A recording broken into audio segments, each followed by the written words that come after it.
Shalom Aleichem, damai sejahtera.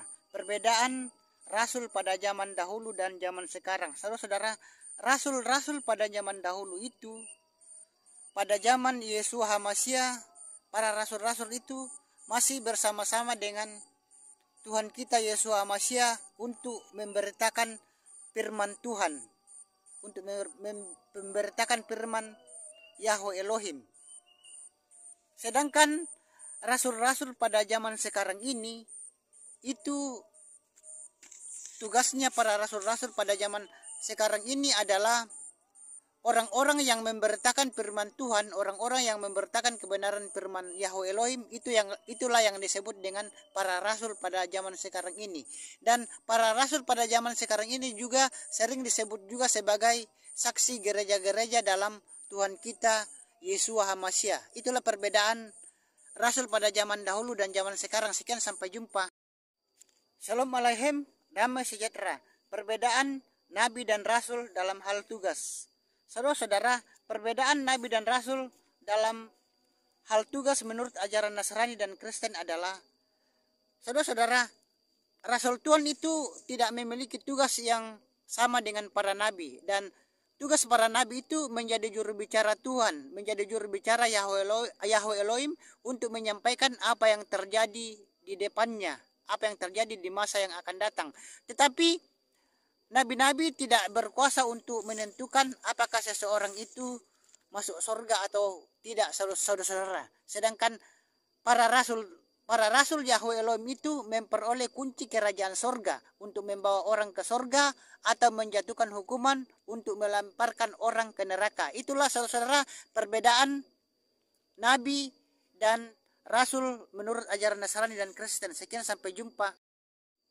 Shalom Aleichem, damai sejahtera. 3 perbedaan nabi dan rasul dalam ajaran Nasrani dan Kristen. Yang pertama adalah perbedaan dalam kuasa dari Yahweh Elohim. Rasul lebih berkuasa dari nabi-nabi karena memiliki kuasa Yahweh Elohim untuk melakukan sesuatu sesuai dengan kehendak Yahweh Elohim. Dapat dibaca di Matius 16 ayat 19 dan Matius 18 ayat 18. Dan yang kedua, perbedaan dalam hal kedudukan. Rasul Yahweh Elohim kedudukannya itu lebih tinggi dalam kuasa maupun hierarki. Dapat kita baca di Matius 11 ayat 11. Dan yang ketiga, perbedaan dalam tugas. Dan rasul Yahweh Elohim itu memiliki tugas yang tidak sama dengan para nabi-nabi. Dan tugas nabi-nabi menjadi juru bicara Yahweh Elohim untuk menyampaikan apa yang akan terjadi di depannya atau di masa yang akan datang. Tetapi nabi itu tidak berkuasa untuk menentukan apakah seseorang itu selamat masuk surga atau tidak. Dan sedangkan rasul Yahweh Elohim itu memperoleh kunci kerajaan surga untuk membawa orang ke surga atau menjatuhkan hukuman untuk melemparkan orang ke neraka. Sekian, sampai jumpa Bapak yang Shalom Aleichem, damai sejahtera. Bagaimana cara agar kita 100% berakar ke Ibrani? Saudara-saudara, cara agar kita dikatakan 100% berakar ke Ibrani adalah percaya kepada Bapa Yahweh, menyebut nama Sang Pencipta langit dan bumi dan segala isinya dengan Yahweh, dan nama Sang Mesias dengan Yeshua. Karena saudara, kalau sudah menyebut nama Yahweh dan tidak menyebut nama Yeshua HaMasyiah, tetapi menyebut Yesus Kristus atau Yesus Christ, itu tidak 100% berakar ke Ibrani. Jadi saudara-saudara, kalau umat Nasrani, Kristen dan Katolik mau 100% berakar ke Ibrani adalah dengan menyebut nama Yahweh dan Yeshua HaMasyiah. Karena Yahweh dan Yeshua HaMasyiah itu adalah perpaduan yang cocok dan tepat. Dan menyebut nama Yahweh dan Yeshua HaMasyiah itu adalah 100% berakar Ibrani. Sekian, sampai jumpa.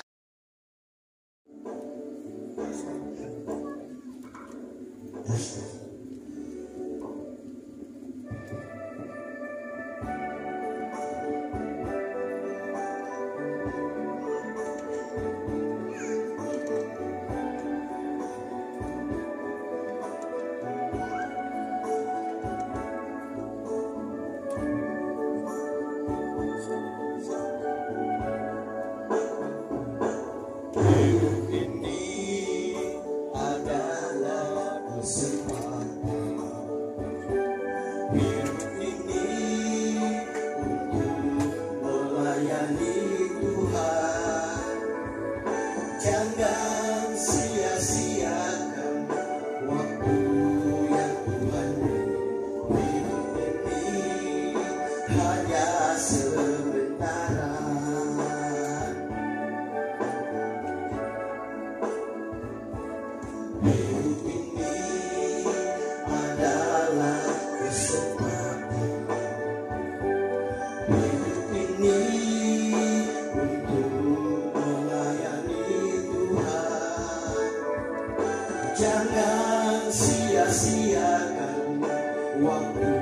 yang Tuhan beri, hidup ini harus jadi berkat. Oh Tuhan, pakailah hidupku selagi aku masih kuat.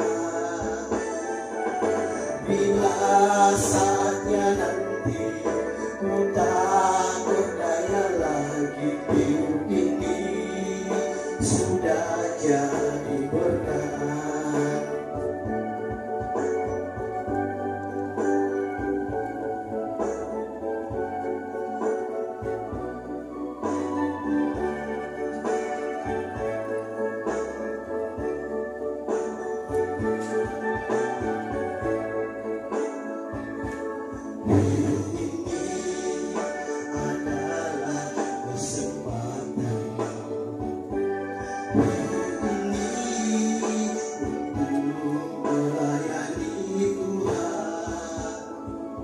Jangan sia-siakan waktu yang Tuhan beri, hidup ini harus jadi berkat. Oh Tuhan, pakailah hidupku selagi aku masih kuat. Bila saatnya nanti ku tak berdaya lagi, hidup ini sudah jadi berkat. Oh Tuhan, pakailah hidupku